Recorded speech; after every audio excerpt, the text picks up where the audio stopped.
নির্বাচনের মাঠ ছেড়েছেন জো বাইডেন। এখন লড়াই ট্রাম্প ও হ্যারিসের মধ্যে। নির্বাচনের মাঠে পূর্ব প্রস্তুতিতে এগিয়ে ছিল রিপাবলিকান পার্টির প্রার্থী ডোনাল্ড ট্রাম্প। তবে মাত্র ৫ দিনের ব্যবধানে আবার যেন নিজ ট্র্যাকে ফিরলেন ডেমোক্রেটিক পার্টির নতুন প্রার্থী কমলা হ্যারিস।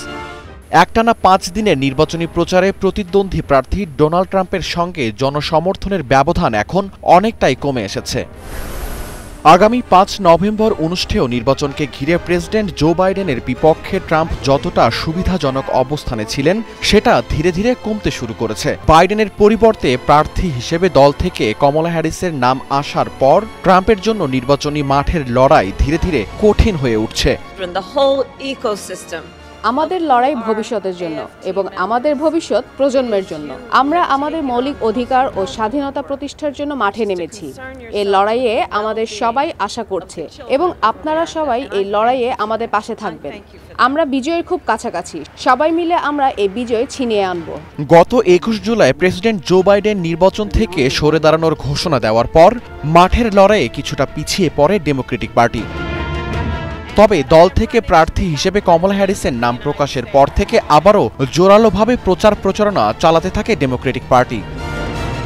মাঠে এগিয়ে থাকার লড়াই নিয়ে একটি জরিপ প্রকাশ করেছে নিউ ইয়র্ক টাইমস, যেখানে দেখা যায় ৪৮% মার্কিন ভোটার ট্রাম্পকে এবং ৪৬% কমলাকে সমর্থন জানিয়েছেন। আগামী নির্বাচনে মাঠের লড়াই যে হাড্ডাহাড্ডি হতে যাচ্ছে সেটা নিয়ে কোনো সন্দেহ নেই।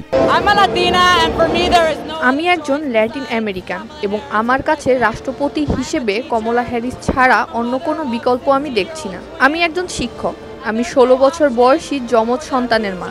আমার সন্তানদের উন্নত ভবিষ্যতের জন্য কমলা হ্যারিস ছাড়া আর কোনো বিকল্প নেই। আমাদের পাবলিক এডুকেশন সিস্টেম থেকে শুরু করে সার্বিক উন্নয়ন ও পরিবর্তন তার হাত ধরেই আসবে বলে আমরা আশাবাদী।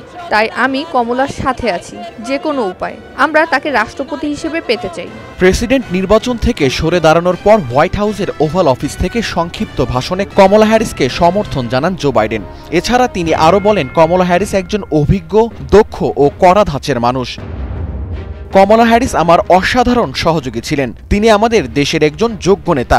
এছাড়া আসন্ন নির্বাচন নিয়ে জো বাইডেন বলেন, দেশের জনগণই সকল শক্তির উৎস, তাই আমেরিকার আগামী দিনের ভবিষ্যৎ তারাই নির্ধারণ করবেন।